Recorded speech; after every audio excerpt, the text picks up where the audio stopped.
A história que trago na alma é das que pesam no peito. Duvido que me olhem da mesma forma depois de a ouvirem. Chamo-me Luísa, e aos 13 anos, em plena seca de 1970, o meu padrasto vendeu-me por 3 sacos de farinha. O gosto amargo daquela noite ainda me queima a garganta. O céu, indiferente, cintilava com tantas estrelas que parecia zombar da nossa miséria. Recordo-me do ranger agudo da porta da nossa casa de taipa, ao abrir-se para dar passagem a seu Juvenal, o dono do armazém de Quixadá. Atrás dele, um ajudante curvava-se sob o peso dos 3 sacos de farinha. O baque surdo que fizeram ao cair no chão de terra batida da nossa sala ecoa na minha memória. Está aqui o combinado, disse seu Juvenal ao meu padrasto, limpando o suor da testa com um lenço encardido. Agora, a menina vem comigo. Naquele instante, os meus olhos procuraram desesperadamente os da minha mãe. Ela estava encolhida num canto escuro, o rosto escondido entre as mãos, os ombros a tremer num choro mudo. Foi então que compreendi. Não havia salvação. Eu fora negociada como uma cabra, como um saco de milho. Pega as tuas coisas e vamos, ordenou seu Juvenal, sem sequer me olhar. Não tenho a noite toda. Com as pernas trêmulas, arrastei-me até o pequeno quarto que partilhava com os meus 3 irmãos mais novos. Os seus olhos, assustados, seguiam-me, sem entender por que eu guardava a minha única muda de roupa limpa e um pequeno terço de madeira, herança da minha avó, dentro de um saco de estopa. Beijei a testa de cada um, com a certeza dolorosa de que talvez nunca mais os visse. Ao sair, a minha mãe ergueu finalmente o rosto, inchado de lágrimas. Aproximou-se, traçou o sinal da cruz na minha testa e sussurrou: Vai com Deus, minha filha. Foi tudo o que conseguiu dizer antes que o meu padrasto gritasse da porta. Anda logo, menina. Naquela noite, sob o céu estrelado do sertão cearense, iniciei uma jornada que mudaria a minha vida para sempre. Uma história de dor, mas também de uma força que eu nem sonhava possuir. A vida no interior do Ceará sempre fora dura, mas o ano de 1970 foi de uma crueldade particular. A seca chegou cedo e instalou-se como uma visita indesejada que se recusa a partir. Nascida e criada num pequeno vilarejo perto de Canindé, eu conhecia a necessidade, mas nunca como naqueles tempos. A nossa casa era simples, de paredes de taipa e chão batido. Vivíamos eu, a minha mãe, o meu padrasto e os meus 3 irmãos. O meu pai verdadeiro morrera de febre amarela quando eu tinha 5 anos. 2 anos depois, a minha mãe juntou-se a Zé Pequeno, um homem de poucas palavras e muita bebida. Desde cedo, aprendi a cuidar da casa e dos meus irmãos, a acordar antes do sol para buscar água no açude distante. Quando o meu padrasto estava em casa, o ar tornava-se pesado, denso de uma violência iminente. Comigo, ele mantinha distância, talvez porque eu o encarasse sem medo, mesmo depois de uma bofetada. A escola? Ah, que saudade! Frequentei até aos 9 anos, quando a professora partiu e nunca foi substituída. Foi o suficiente para aprender a ler. À noite, à luz do lampião, eu lia para os meus irmãos os poucos livros que guardava, a nossa pequena fuga daquela realidade árida. Quando a seca de 70 se abateu sobre nós, a nossa situação tornou-se desesperada. O açude secou, os animais morreram e a fome instalou-se. Via os meus irmãos a definharem, com as barrigas inchadas de vermes e vazias de comida. O vento já não erguia papagaios de papel. Carregava apenas poeira e desespero. Lembro-me de ouvir a discussão sussurrada entre a minha mãe e o meu padrasto. Ele falava da oferta de seu Juvenal, comida em troca de uma ajudante. A minha mãe chorava, implorando por outra solução. Naquela noite, rezei, apertando o meu terço de madeira, pedindo um milagre que nunca chegou.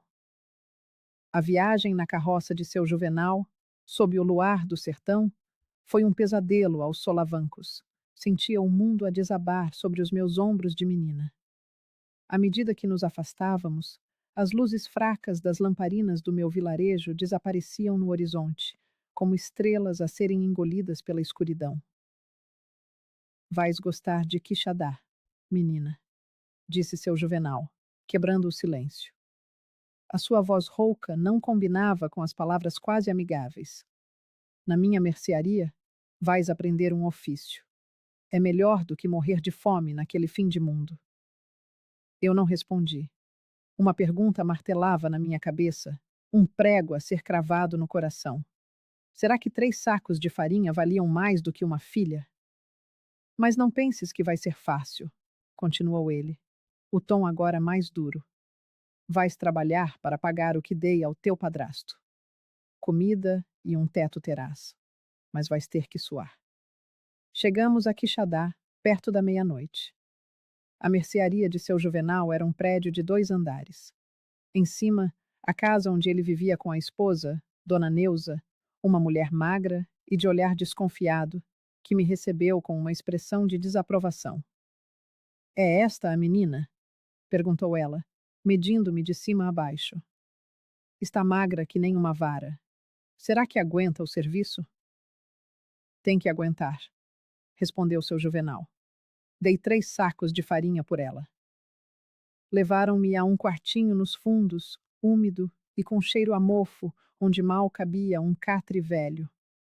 Deitada naquele colchão que mais parecia um fardo pisoteado, deixei as lágrimas correrem livremente. Chorei pela minha mãe, pelos meus irmãos, pela injustiça. E, acima de tudo, chorei pelo medo do desconhecido. Na manhã seguinte, antes de o galo cantar, a minha nova vida começou. Os dias transformaram-se num borrão de tarefas intermináveis. Acordava antes do sol, limpava a mercearia, atendia ao balcão, fazia entregas. O meu sotaque do interior provocava risos, e cada riso era um espinho que eu guardava no peito. À noite, o meu corpo doía, mas a saudade era a pior das dores. Foi numa quinta-feira, quase 3 semanas depois, que descobri o verdadeiro plano de seu Juvenal. Eu estava no depósito quando ouvi vozes. E então, Juvenal, quando me vais apresentar a tal menina que arranjaste lá para os lados de Canindé? Era a voz do coronel Prastes, um fazendeiro rico e temido da região. Calma, coronel, respondeu seu Juvenal com uma risada cúmplice. Deixa a menina ambientar-se. Ainda está verde, mas logo, logo fica no ponto. Mas é bonita, como disseste. É uma caboclinha de 13 anos. Magricela por causa da seca, mas tem um rosto bonito. Vai encher o corpo assim que começar a comer direito. O senhor não se vai arrepender. O meu sangue gelou. O peso daquela conversa esmagou-me. Eu não fora comprada apenas para trabalhar. Havia um plano mais sinistro. Prepararem-me para me entregarem ao coronel Prastes, conhecido pelos sussurros sobre o que acontecia às jovens na sua fazenda. Quero-a daqui a 1 mês, disse o coronel com firmeza. E se for como dizes, pago bem. Pode deixar, coronel. Daqui a 1 mês ela estará pronta. Quando eles se afastaram, deixei-me escorregar para o chão, entre os sacos de feijão. O meu coração batia descontrolado. A verdade terrível revelou-se. Eu seria revendida, como gado, para servir aos caprichos de um homem cruel. Naquele momento, algo dentro de mim mudou.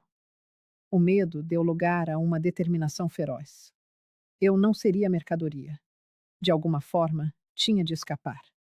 Apertei o meu terço de madeira e fiz uma promessa silenciosa. Não vou deixar que me façam isto. Prefiro morrer a tentar fugir do que viver como uma escrava. Voltei ao trabalho como um autômato, o corpo a mover-se enquanto a mente processava o horror. Cada gesto de seu Juvenal, cada palavra, parecia agora uma armadilha. Mais tarde, ele aproximou-se, passando a mão pelos meus cabelos num gesto que me fez estremecer de repulsa. Estás a trabalhar bem, Luísa. Estás a ficar mais corada. Engoli em seco. Aqueles olhos não revelavam severidade, mas sim uma cobiça que me provocava náuseas. Ele não me estava a alimentar por bondade. Estava a engordar-me, como se engorda um animal para o abate. Naquela noite, trancada no meu quartinho, deixei que o terror explodisse. Chorei até os olhos arderem, mordendo o travesseiro para abafar os soluços. Senti uma raiva que nunca antes conhecera. Raiva do meu padrasto, da minha mãe, de seu Juvenal, do coronel. Mas o pior sentimento era o da traição. A solidão envolveu-me como um manto gelado, e uma dúvida cortou-me como uma faca. Será que a minha mãe sabia? Sentada na beira do catre, olhei para as minhas mãos de criança, calejadas pelo trabalho forçado. Não sou um saco de feijão para ser vendida, sussurrei para a escuridão, as lágrimas a secarem no meu rosto. Não sou um animal.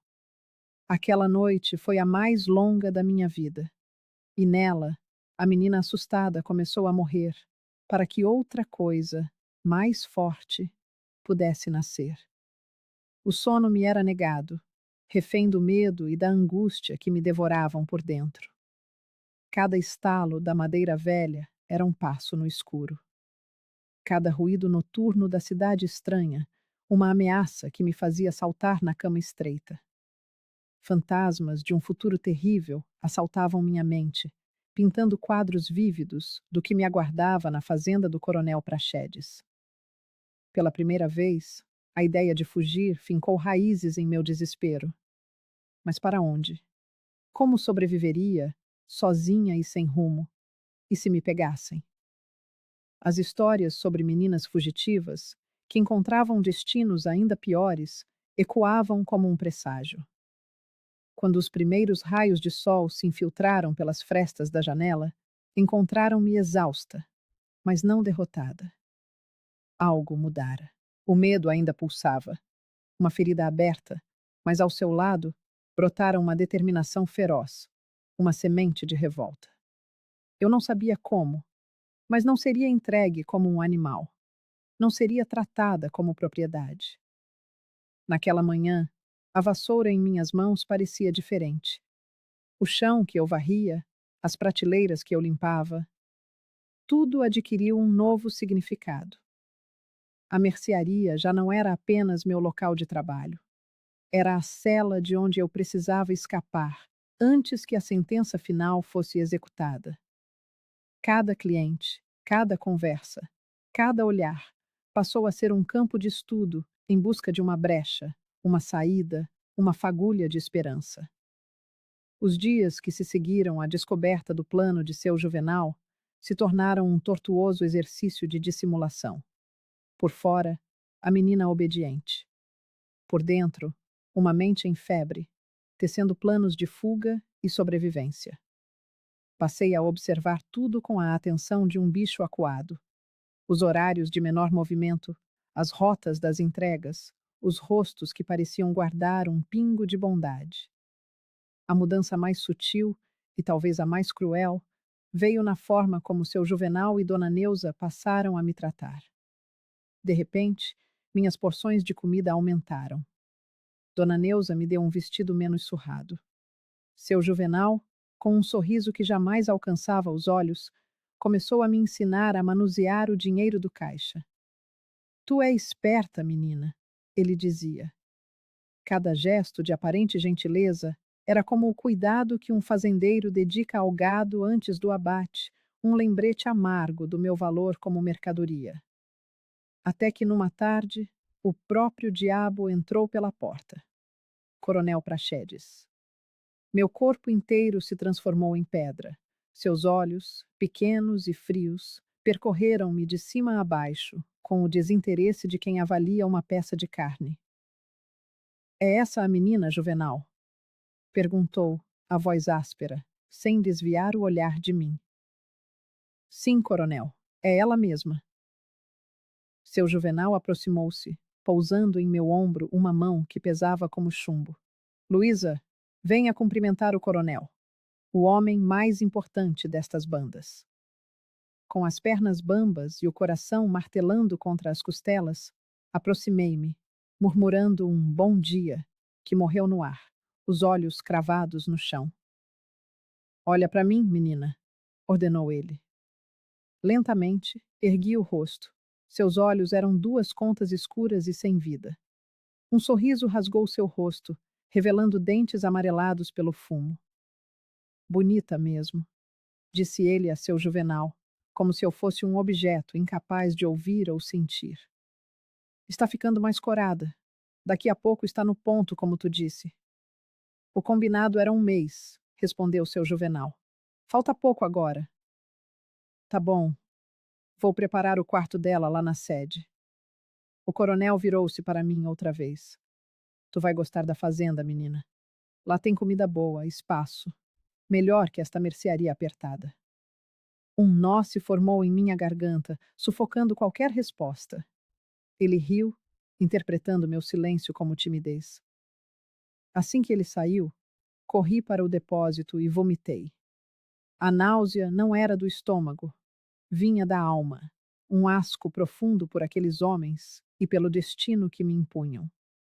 Naquela mesma noite, a confirmação do meu horror veio em sussurros venenosos da sala, enquanto eu lavava a louça. Tu tá louco de vender a menina pro coronel? Sibilou Dona Neuza. Todo mundo sabe o que acontece com as moças que vão para lá. A última voltou prenha e quase morta. Cala essa boca, rosnou seu Juvenal. O que acontece na fazenda dele não é problema nosso. Ele tá pagando bem. E quem vai descobrir? Ninguém vai se meter com o coronel. A discussão prosseguiu, mas eu já não precisava ouvir. Cada palavra era um prego a mais em meu caixão. Meu tempo estava se esgotando. Naquela noite, deitada no catre duro, fiz uma promessa a mim mesma. Na primeira chance, eu fugiria. Para qualquer lugar. Qualquer destino seria melhor que a fazenda do coronel Praxedes. A oportunidade surgiu 3 dias depois, disfarçada de uma entrega para Dona Josefa, uma cliente que morava nos arredores da cidade. A sacola de mantimentos era pesada e o caminho longo. Vai e volta ligeiro, ordenou seu Juvenal. Não fica de prosa. Com o coração aos saltos, saí. Cada passo na rua de terra era uma batalha interna. Era agora ou nunca. Eu poderia tomar a estrada que saía da cidade, mas. E depois? Sem dinheiro, sem comida, sem ninguém. No meio do caminho, o peso da sacola e das minhas dúvidas me forçou a parar sob a sombra de um juazeiro. Foi então que a vi. Uma pequena igreja branca no alto de uma colina, um farol de paz em meio ao meu tormento. Senti-me compelida a subir. A igreja estava quase vazia, exceto por uma senhora de cabelos grisalhos que varria o chão. Ela ergueu os olhos e sorriu. Boa tarde, minha filha. Veio rezar? Assenti em silêncio. A senhora, que se chamava Dona Nazaré, me observou com uma atenção que parecia ler minha alma. Você não é daqui, é? Diante daquele olhar bondoso, minhas defesas ruíram. As palavras jorraram, uma torrente descontrolada de dor e medo. Contei tudo: o padrasto, os sacos de farinha, a mercearia, o coronel. Falei até o fôlego me faltar, as lágrimas lavando o pó do meu rosto. Dona Nazaré ouviu com uma expressão que transitava entre o choque, a indignação e, por fim, a mais pura determinação. Minha filha, disse ela, a voz firme, o que estão fazendo com você é um crime aos olhos dos homens e um pecado mortal aos olhos de Deus. Mas eu não tenho para onde ir. Solucei. Ela ponderou por um instante e então decidiu. Eu vou te ajudar. Tenho uma prima em Fortaleza que pode te abrigar. Mas não podemos ter pressa. Se você sumir agora, Vão te caçar por toda parte. O plano que ela traçou era arriscado, mas era a única aposta que eu tinha. Eu deveria voltar, agir normalmente por mais alguns dias. No domingo, usando a desculpa de ir à missa, uma recente generosidade de seu Juvenal, ela me encontraria na igreja e me levaria à rodoviária. De lá, um ônibus para Fortaleza, para a liberdade. E os mantimentos? Perguntei, ainda agarrada à sacola. Vamos entregá-los juntas, disse ela. Assim você não levanta suspeitas. Pela primeira vez em muito tempo, senti uma fagulha de esperança. Os dias seguintes foram uma agonia silenciosa. Um teatro de normalidade onde eu era a atriz principal, sorrindo para os clientes enquanto contava os segundos para o domingo. Mas o destino, em sua crueldade, ainda não havia terminado comigo. A sexta-feira chegou e, com ela, o coronel Praxedes. Sua voz soou como uma sentença de morte. Juvenal, preciso levar a menina amanhã mesmo. Minha governanta foi embora. Preciso de alguém na sede com urgência. Meu sangue gelou. Mas, coronel, o combinado. Tentou argumentar seu Juvenal. Aumento 10.000 cruzeiros no pagamento. É pegar ou largar. 10.000 cruzeiros. O preço da minha vida. Vi a ganância nos olhos de seu Juvenal quando ele estendeu a mão e selou meu destino. Tá certo, coronel. Amanhã de manhã o senhor pode vir buscá-la. Meu mundo, que por um breve momento se enchera de esperança, desabou em ruínas. O plano de Dona Nazaré era pó. Em menos de 24 horas, eu estaria perdida. O desespero era um abismo, mas no fundo dele, encontrei uma última centelha de força. Eu não podia esperar. A fuga teria que ser naquela noite. Esperei o som dos roncos de seu Juvenal se tornar um ritmo constante no corredor. Juntei meus poucos pertences, o terço de madeira, um lenço, uma troca de roupa. Descalça, movendo-me como um fantasma, atravessei a cozinha. A porta dos fundos estava trancada. A única saída era pela frente, pela mercearia. Com o coração na boca, entrei no ambiente escuro, banhado pela luz pálida da lua. Foi quando uma sombra se moveu. Aonde pensa que vai, menina? A voz de Dona Neuza, baixa e cortante, paralisou-me. Ela estava sentada numa cadeira, quase invisível na penumbra, como se me esperasse. Eu, gaguejei. Pensando em fugir, não é? Ela se levantou, não para gritar, mas para se aproximar. Escuta aqui, menina. Eu sei o que o coronel faz com as moças. Não concordo com meu marido, mas não posso ir contra ele. Ela suspirou, um som pesado de resignação. Mas também não vou ser cúmplice de entregar uma criança para aquele monstro. Confusa, vi-a tirar um pequeno embrulho de pano do bolso.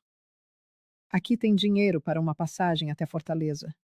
Não é muito, mas dá para tu se virar por uns dias. Por quê? Foi tudo que consegui perguntar. Porque também já fui menina um dia. Ela respondeu, a voz carregada de uma tristeza antiga. E porque não conseguiria viver comigo mesma se não fizesse nada. Ela me guiou até a porta, destrancando-a sem fazer ruído. O primeiro ônibus para Fortaleza sai às 5. Fique escondida até lá e nunca mais volte a Quixadá. Antes que eu pudesse agradecer, ela me empurrou gentilmente para a noite e fechou a porta, selando meu passado. Ali estava eu, sozinha na escuridão, com um pequeno embrulho de dinheiro e o coração dividido entre o terror e uma esperança feroz. A viagem para Fortaleza foi uma longa e febril vigília. A cada parada, eu me encolhia no assento, esperando ver o rosto do coronel ou de seu Juvenal. A capital me recebeu com um rugido de motores e um mar de rostos desconhecidos. Prédios que arranhavam o céu, luzes que ofuscavam as estrelas. Senti-me como uma formiga perdida, tragada por um mundo imenso e indiferente. A prima de Dona Nazaré era agora uma miragem, uma esperança desfeita. Eu estava, pela primeira vez, verdadeira e terrivelmente sozinha. Com o dinheiro que Dona Neuza me deu, comprei um pão e uma banana na primeira quitanda que encontrei. Lá perguntei onde poderia arranjar algum serviço. Uma pirralha como você? Riu o dono desdenhoso. Vá procurar as madames lá dos Meireles ou da Aldeota. Elas sempre precisam de empregadinhas. Mas tome cuidado, viu? Tem muita gente ruim por essas ruas. Seguindo as vagas direções que me indicaram, caminhei por horas a fio, até chegar a um bairro de casarões imponentes, cercados por muros altos. Bati de porta em porta, oferecendo meus braços para limpar, cozinhar, qualquer serviço que aparecesse. A desconfiança era a primeira resposta. Vi portas se fecharem na minha cara, uma atrás da outra, até que uma senhora idosa, Dona Eulália, finalmente concordou em me dar um teto em troca de trabalho. Pode dormir no quartinho dos fundos, disse ela, avaliando-me por cima dos óculos. Mas é só por experiência. Se não servir, rua. Aquele quartinho era pouco mais que um depósito, com uma cama improvisada num canto. Mas para mim, depois de tudo o que eu havia passado, parecia um verdadeiro palácio. Eu trabalhava de sol a sol. Limpava a casa enorme, lavava pilhas intermináveis de roupa no tanque e cozinhava seguindo as receitas complicadas que Dona Eulália exigia. Meus dedos viviam rachados pelo sabão barato e as costas doíam de tanto esfregar o chão, mas eu não reclamava. Pela primeira vez na vida, eu estava trabalhando por escolha, e não como uma mercadoria que havia sido vendida. O tempo foi passando, e eu fui me adaptando à vida na capital. Dona Eulália, apesar de exigente, não era uma pessoa má. Impressionada por eu já conhecer as letras, começou a me ensinar a ler melhor.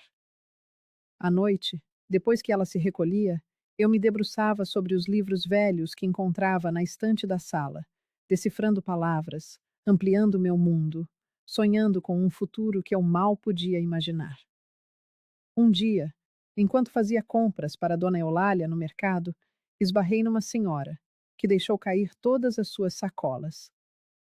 Mil desculpas, falei, apressando-me em ajudá-la a recolher tudo. Ela me olhou com atenção e sorriu. Não foi nada, minha filha, mas você é muito jovem para carregar tanto peso. Quantos anos tem? 14. Menti, acrescentando um ano à minha idade real. E trabalha como doméstica? Não deveria estar na escola? Aquela pergunta acendeu algo dentro de mim. Escola, estudos, a possibilidade de um futuro para além de lavar e passar.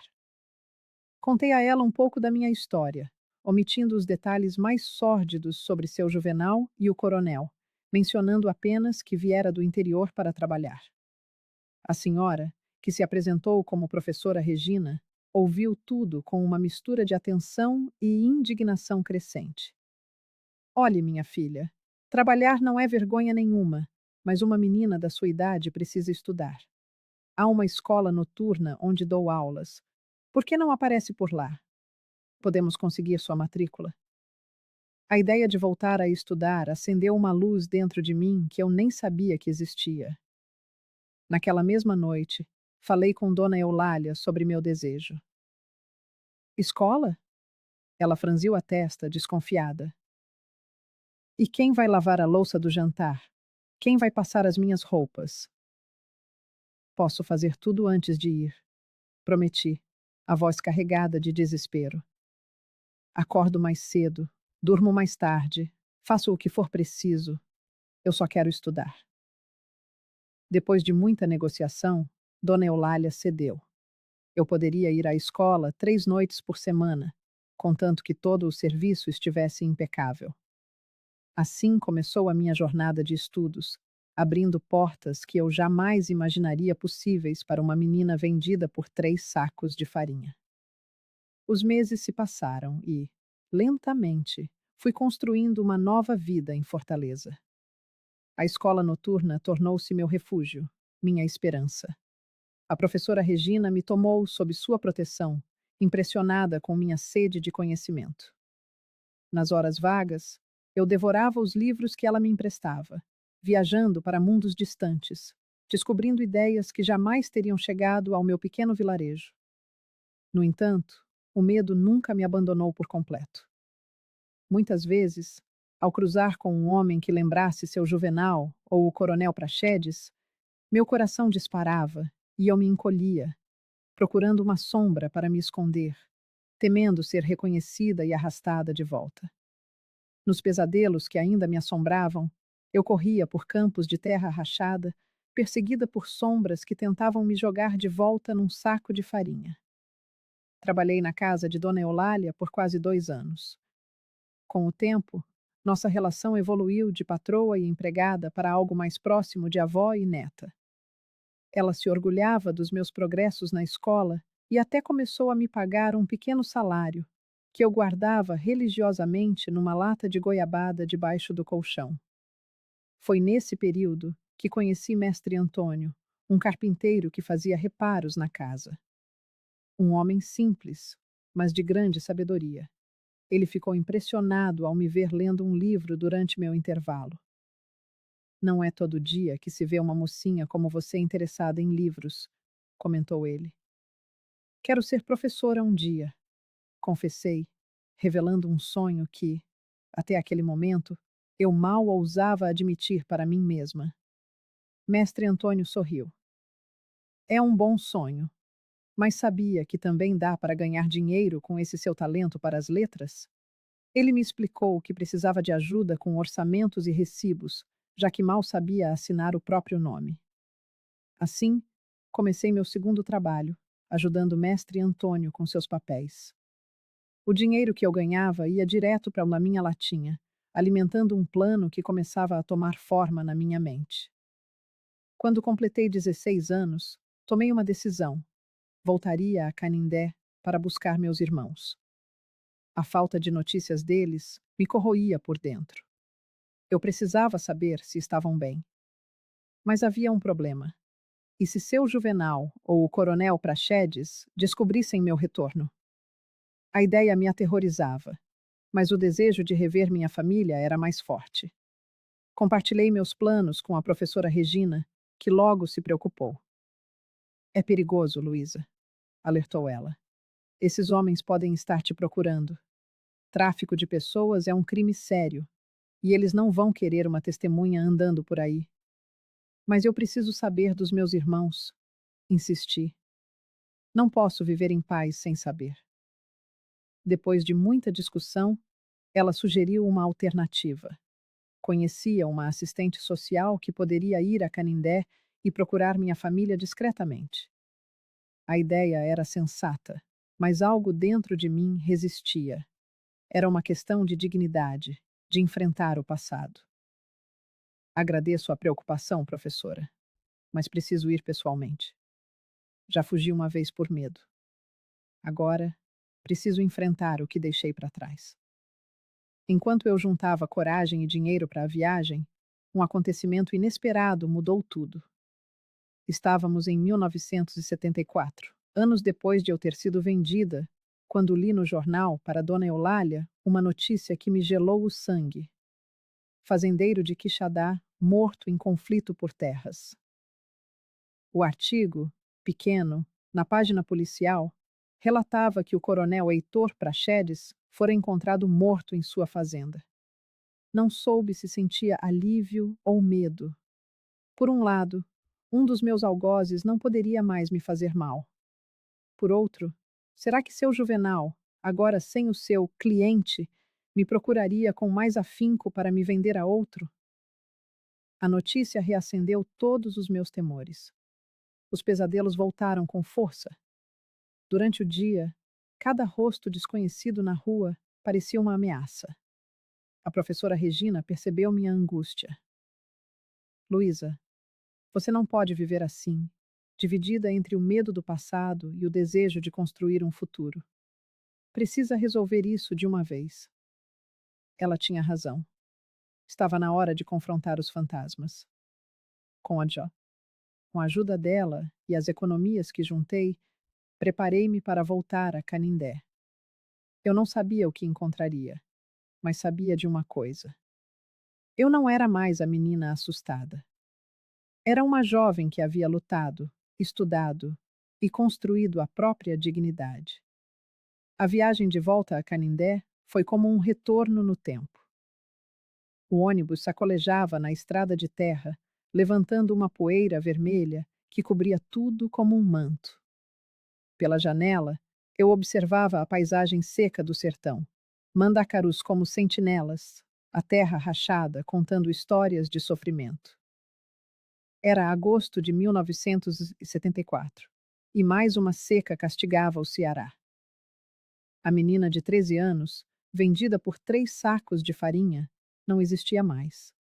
Em seu lugar, sentada naquele banco duro, com uma pequena mala no colo, estava uma moça de 17, com o rosto marcado por quem conheceu o mundo cedo demais, mas também com a determinação de quem aprendeu a lutar. Eu usava um vestido simples, mas limpo e bem passado, e trazia os cabelos presos num coque modesto. Queria que minha família me visse assim, digna, forte, sobrevivente. Na bagagem, além de roupas, levava presentes, cadernos e lápis para meus irmãos, um radinho de pilha, um corte de tecido florido e um terço de madeira para minha mãe. Eu não sabia se conseguiria perdoá-la, mas agora entendia melhor o que a miséria pode fazer com o coração de uma mãe. Quando o ônibus se aproximou de Canindé, meu coração disparou. Eu reconhecia cada curva da estrada, cada morro. As memórias vieram em avalanche. Eu correndo descalça, buscando água no açude, a infância pobre que agora parecia quase doce, comparada ao que veio depois. Canindé, gritou o motorista. Desci com as pernas trêmulas, sentindo o calor escaldante do meio-dia. A cidade parecia a mesma. A Basílica de São Francisco, as casinhas simples, os homens de chapéu nas calçadas. Vou jantar hoje com meu pai. Um menino pequeno cantarolava, chutando uma bola de meia. Observei seu rosto magro, mas alegre, e pensei nos meus irmãos. Me reconheceriam? Peguei minha mala e comecei a longa caminhada até o povoado onde morávamos. Precisava daquele tempo para organizar os pensamentos. No caminho, uma mulher que carregava lenha parou e me encarou. Tu não é a filha da Sebastiana? Aquela que o Zé Pequeno vendeu para o homem lá de Quixadá? Um frio me percorreu o estômago. Então, todos sabiam. Não fora um segredo. Sou eu mesma, respondi, erguendo o queixo. Tô voltando para ver minha família. A mulher balançou a cabeça, com uma expressão que misturava pena e espanto. Vai ter surpresa, minha filha. Muita coisa mudou por essas bandas. Ela seguiu seu caminho, deixando-me com um pressentimento pesado no peito. O que eu encontraria? À medida que me aproximava, a ansiedade crescia. Avistei de longe o aglomerado de casas de taipa. A nossa, a última da fileira, pequena e torta. Quando finalmente dobrei a última curva, parei, atônita. No lugar da nossa casa, só havia um monte de escombros. Não tem mais ninguém aí não, moça. Virei-me depressa. Era seu Joaquim, um velho pescador. Estava mais curvado e enrugado do que eu me lembrava. Seu Joaquim, o senhor se lembra de mim? Sou a Luísa, filha da Sebastiana. Os olhos embaçados do velho se arregalaram. Virgem Santa! É tu mesmo, menina. Pensei que tinha morrido na mão daquele comerciante safado. Não morri não, seu Joaquim. Eu fugi. Mas... E minha mãe? Meus irmãos? O que aconteceu com a nossa casa? O velho suspirou, um som profundo e cansado. É uma história triste, minha filha. Depois que o Zé Pequeno te vendeu, a vida piorou ainda mais para tua mãe. Ele bebia, batia nela, nas crianças. O dinheiro dos sacos de farinha acabou em menos de um mês. Meu coração se apertou. Seu Joaquim continuou, com a voz embargada. No fim daquele ano, o mais novinho, o Zezinho, morreu de fraqueza. Foi o tombo final para tua mãe. Ela definhou, perdeu o juízo. Não comia, só chorava, chamando o teu nome e o do pequeno. Ele passava os dias a vaguear pela caatinga, a dizer que ia te buscar em Quixadá. Lágrimas quentes, pesadas, começaram a deslizar pelo meu rosto. O meu irmãozinho, aquele bebê que eu embalava para adormecer, tinha morrido de fome. E eu não estive lá. Não estive para o ajudar, para lhe dar a seid, para lhe dar ao menos um gole de água, para segurar a sua mãozinha no último suspiro. E a minha mãe? Perguntei, a voz quase um sopro. O que aconteceu com ela? Morreu no inverno seguinte. Apanhou uma febre muito forte e, como estava fraca demais, não resistiu. Antes de partir, ela chamou-me e fez-me prometer que se um dia tu voltasses, eu te diria que ela te amava mais do que tudo neste mundo, que não teve força para impedir que te levassem e que esse remorso a matou por dentro, muito antes de a febre lhe levar o corpo. Os meus joelhos cederam e eu desabei ali mesmo, na terra seca, sentindo como se um abismo se abrisse sob os meus pés. Tinha voltado tarde demais. Nunca mais veria a minha mãe. Nunca poderia dizer-lhe que a perdoava, que entendia o seu desespero. Nunca mais abraçaria o meu irmãozinho. A culpa era um nó na minha garganta, um peso que me esmagava os pulmões. Se eu tivesse fugido antes, se tivesse voltado logo, e os outros? Consegui perguntar por entre os soluços. Os meus outros irmãos, o Toinho e a Maria? Foi então que o seu Joaquim se ajoelhou à minha frente, com a dificuldade da idade, e segurou as minhas mãos trêmulas. Aí é que está a parte que precisas de saber, minha filha. O que aconteceu não foi só culpa da seca ou da pobreza. Foi porque o teu padrasto fez um pacto com o diabo. Cerrei os olhos, confusa. Como assim, seu Joaquim? O Juvenal da mercearia não me comprou só para trabalhar? Menina. Ele tinha um acordo com o coronel Práxedes, aquele cão dos infernos. O coronel pagava por meninas novas, principalmente as bonitas como tu. Toda a gente em Quixadá sabia disso, mas ninguém abria a boca, porque o homem era poderoso. O meu estômago revirou-se ao ouvir a confirmação do que a minha alma já suspeitava. Mas o seu Joaquim ainda não tinha terminado. E o pior, o teu padrasto sabia disso quando te vendeu. Ele e o Juvenal já tinham feito o negócio antes. 2 outras meninas aqui do povoado foram compradas antes de ti. Nenhuma delas voltou. A revelação caiu sobre mim como uma rocha. Não tinha sido apenas o ato desesperado de um homem a tentar salvar o resto da família da fome. Tinha sido um plano calculado. Uma venda consciente para o que certamente seria um destino terrível. Depois que tu sumiste, o Zé Pequeno tentou vender a tua irmã Maria também. Ela tinha só 8 anos. Foi aí que o povo daqui se revoltou. A tua mãe já tinha morrido, o Zezinho também. A gota de água foi quando ele chegou bêbado, uma noite, a gritar que ia levar a Maria para Quixadá no dia seguinte. Seu Joaquim fez uma pausa, o olhar perdido no horizonte, como se revivesse aquela noite. Juntamos os homens do povoado e fomos até a vossa casa. Tiramos as crianças de lá e o Zé Pequeno sumiu nessa mesma noite. Dizem que foi para o Piauí, mas ninguém tem a certeza. A casa ficou abandonada e acabou por desabar nas chuvas do inverno passado. E os meus irmãos? Onde é que eles estão agora?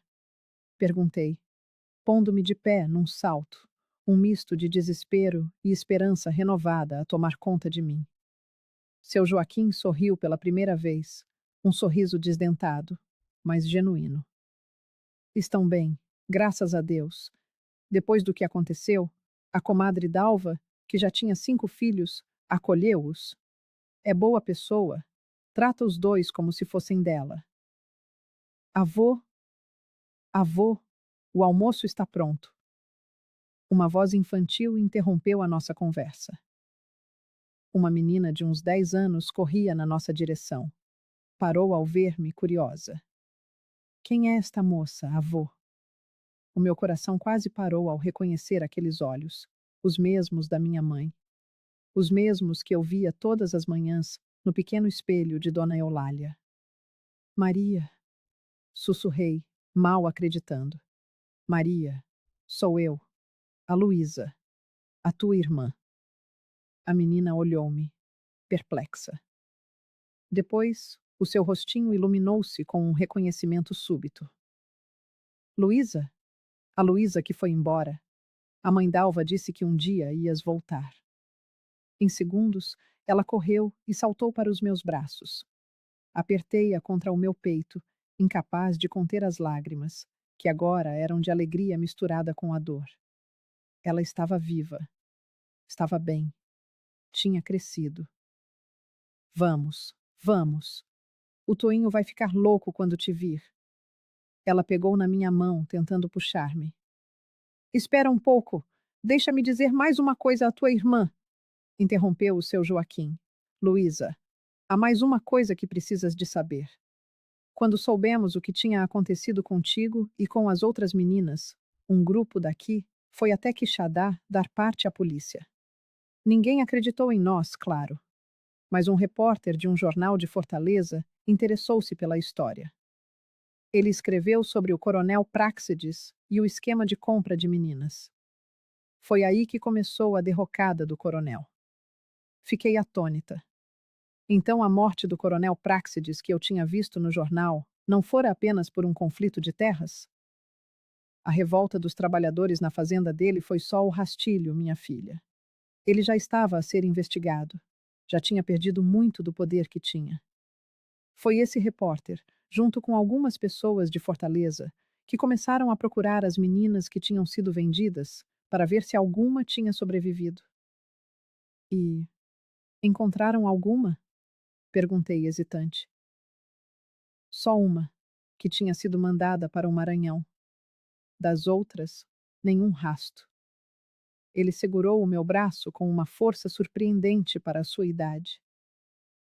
Tu tiveste muita sorte, menina. Ou então, Deus estava a olhar por ti.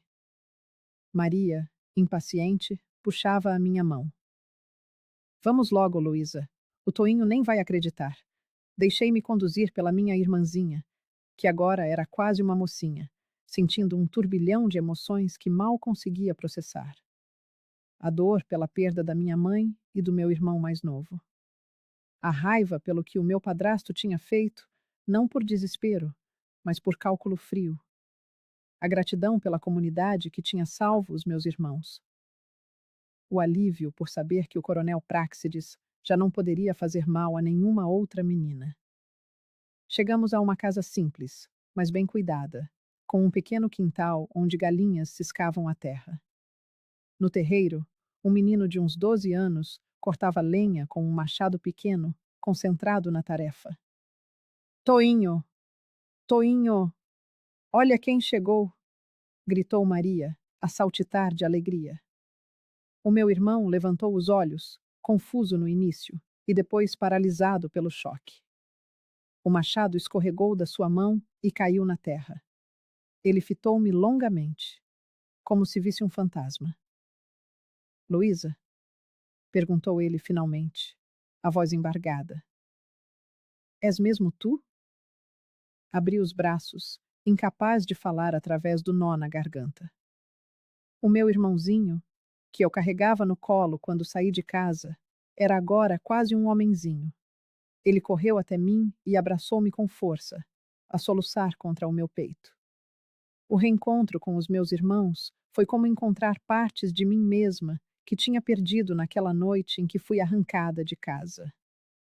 Dalva, a mulher que os havia acolhido, era uma pessoa extraordinária. Viúva, criava sozinha 5 filhos e ainda tinha aberto o coração e a casa para mais 2.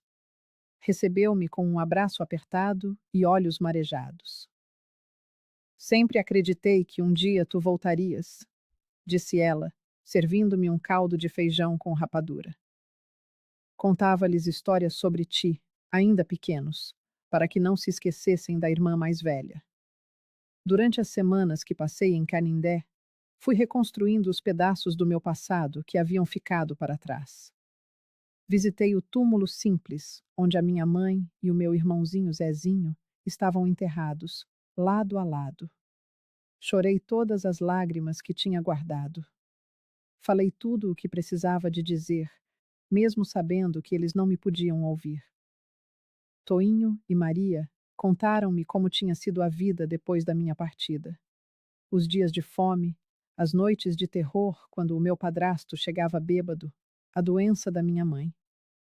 Mas também falaram da solidariedade dos vizinhos, que partilhavam o pouco que tinham. Falaram de Dalva, que os tratava como filhos, e da escola que tinham começado a frequentar. Percebi que, apesar de tudo, eles tinham tido sorte. Paradoxalmente, a minha venda tinha sido o rastilho para uma mudança que acabou por os salvar. Se não tivesse acontecido aquela transação horrível, se o meu padrasto não tivesse tentado vender também a Maria, talvez ninguém tivesse interferido até ser tarde demais para todos nós. Ao caminhar pelo povoado, muitas pessoas paravam para falar comigo. Algumas abraçavam-me a chorar, dizendo que tinham rezado por mim todos os dias. Outras olhavam-me com uma mistura de curiosidade e assombro, como se eu fosse um espírito que retornara. Algumas poucas desviavam o olhar, talvez por vergonha de não terem feito nada quando uma menina de 13 anos foi vendida debaixo dos seus narizes. Um dia, encontrei-me com o seu Manuel, o pai de uma das meninas que tinha sido vendida antes de mim. A minha Rosinha nunca voltou, disse ele, segurando as minhas mãos com força. Como foi que conseguiste escapar, minha filha? Contei-lhe sobre a dona Neuza, que mesmo sendo esposa do seu Juvenal, me tinha ajudado a fugir. Falei sobre a dona Nazaré, a senhora da igreja que primeiro me estendeu a mão, sobre a professora Regina e as aulas noturnas, sobre o mestre Antônio e o trabalho com os documentos. Falei sobre as pessoas boas que tinha encontrado, que contrabalançavam as terríveis que me tinham comprado e vendido. Sabe o que eu aprendi, seu Manuel? Que a maldade dos homens pode ser grande, mas a bondade também. E que nós precisamos de nos agarrar a essa bondade onde quer que ela apareça, como um náufrago se agarra a um pedaço de madeira no meio do mar. Naquelas conversas, percebi algo importante. A minha história, por mais dolorosa que fosse, tinha dado coragem a outras pessoas. O facto de eu ter sobrevivido, de ter estudado, de ter voltado por vontade própria, e não como uma vítima resgatada, inspirava especialmente as moças da comunidade. Eu quero ser como tu, Luísa, disse-me uma menina de uns 14 anos, depois de me ouvir falar sobre a escola noturna e os livros. Quero estudar, quero conhecer o mundo para além daqui. Foi então que uma ideia começou a formar-se na minha mente, uma possibilidade que nunca tinha considerado. Eu não precisava de escolher entre a minha nova vida em Fortaleza e os meus irmãos em Canindé. Talvez eu pudesse construir uma ponte entre esses dois mundos. Conversei longamente com Dalva sobre levar o Toinho e a Maria comigo para Fortaleza. Ela ouviu em silêncio, os olhos úmidos. Sempre soube que este dia chegaria, disse por fim. Eles são teus irmãos, e é direito deles ficarem contigo. Mas esta casa estará sempre aberta para vocês os 3, se um dia quiserem voltar. Quando contei aos meus irmãos sobre a possibilidade de irem comigo, as reações foram distintas. Maria pulou de alegria, a falar sem parar sobre a cidade grande, as lojas, a praia que nunca tinha visto. Toinho ficou mais reservado, dividido entre a excitação de uma nova vida e o medo de deixar o único lar que conhecia desde que perdera a mãe. E se não der certo lá? Perguntou ele uma noite, quando estávamos sozinhos. E se não nos conseguirmos adaptar? Então voltamos, respondi simplesmente. O importante é estarmos juntos desta vez. Não vou permitir que nos separem novamente. Regressamos à fortaleza num dia de setembro, o céu límpido como uma promessa de futuro. A adaptação não foi fácil. Dona Eulália, já idosa, não podia abrigar mais duas crianças, então aluguei um pequeno quarto perto da casa dela, com as minhas economias. Era pequeno, mas era nosso. Matriculei o Toinho e a Maria na escola, enquanto continuava os meus estudos noturnos e trabalhava durante o dia. Mestre Antônio, com a sua generosidade silenciosa, aumentou a minha carga de trabalho e, consequentemente, o meu pagamento. A professora Regina visitava-nos regularmente, trazendo livros e incentivo. A comunidade que eu havia construído na capital expandiu-se para abraçar também os meus irmãos. A vida era dura? Sim, muito. Houve dias em que a comida era pouca, em que o cansaço me dobrava ao meio, em que as contas pareciam impossíveis de pagar. Mas nunca mais passamos fome a sério. Nunca mais tememos a violência dentro de casa. Nunca mais nos separamos. Os anos passaram. Terminei os meus estudos, consegui um diploma de professora, realizando o sonho que havia partilhado com o mestre Antônio anos antes. Maria seguiu os meus passos e também se tornou educadora. Toinho, com o seu jeito quieto e habilidoso, aprendeu o ofício de carpintaria com o meu antigo patrão e desenvolveu um talento especial para a marcenaria fina. Aos 25 anos, com os meus irmãos encaminhados e uma carreira estável como professora, finalmente permiti-me pensar no que tinha acontecido com uma perspectiva mais ampla. Aqueles 3 sacos de farinha, símbolo da minha venda, da minha humilhação, tinham sido o ponto mais baixo da minha existência. Mas também tinham sido o ponto de viragem, o início de uma jornada que me fez quem eu era. Numa tarde de domingo, sentada entre os meus irmãos na pequena sala do apartamento que conseguimos comprar com as nossas economias combinadas, contei-lhes a história completa. Tilguia na versão suavizada que tinham ouvido quando eram mais novos, mas tudo. O terror da mercearia, o plano do coronel Práxides, a fuga desesperada, as noites de medo em Fortaleza. Sabem por que estou a contar isto agora? Perguntei, olhando para os rostos atentos dos meus irmãos. Porque quero que entendam que a nossa história não é definida pelo pior momento que vivemos, mas pelo que fazemos depois dele. Mais tarde, nesse mesmo ano, voltamos a Canindé para visitar Dalva e os túmulos da nossa mãe e do pequeno Zezinho. No caminho, passamos por Quixadá. A mercearia do seu Juvenal já não existia. No lugar, havia uma farmácia. Soube pelos moradores locais que ele tinha morrido alguns anos antes, pobre e abandonado. Não senti alegria nem vingança ao ouvir aquilo. Apenas uma estranha paz, como se um ciclo se tivesse fechado. A justiça dos homens nem sempre alcança os culpados, mas existem outras formas de justiça no mundo. Hoje, aos meus 68 anos, contemplo o caminho que percorri. Muitos dos meus alunos vieram de realidades de pobreza e violência semelhantes à minha. Para eles, partilho a minha história. Não como uma lição de moral, mas como a prova viva de que o destino pode, sim, ser reescrito, mesmo quando parece ter sido talhado na pedra mais dura.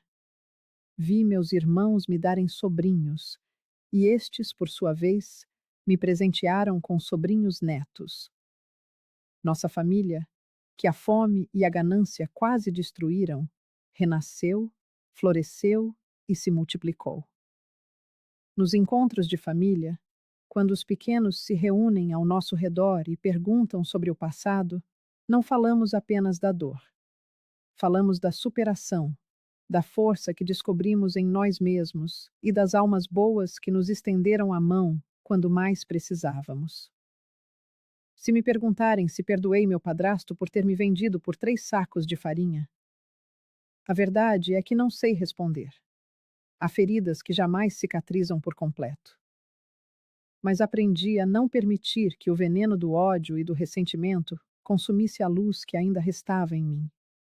O que eu sei, com toda a certeza, é que aquela menina assustada, que chorava escondida num quartinho nos fundos de uma mercearia em Quixadá, jamais poderia imaginar a vida que construiria a partir dos cacos de sua infância.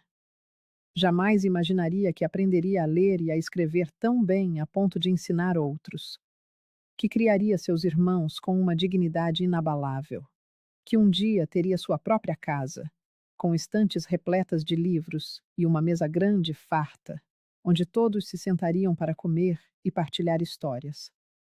Hoje, quando me olho no espelho, vejo os cabelos brancos, as rugas que o tempo sulcou em meu rosto, os olhos de visão cansada.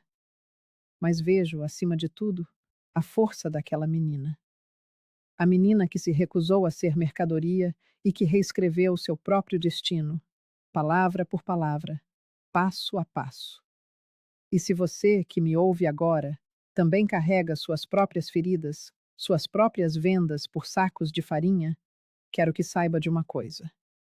Enquanto houver vida, haverá a possibilidade de um recomeço. Enquanto houver um amanhã, haverá a chance de reescrever a sua história. O sertão nos ensina isso. Depois da seca mais impiedosa, basta a primeira chuva para que a vida floresça outra vez. A minha flor brotou do espinho saboroso. E talvez seja por isso que o seu perfume é tão irrevogavelmente doce.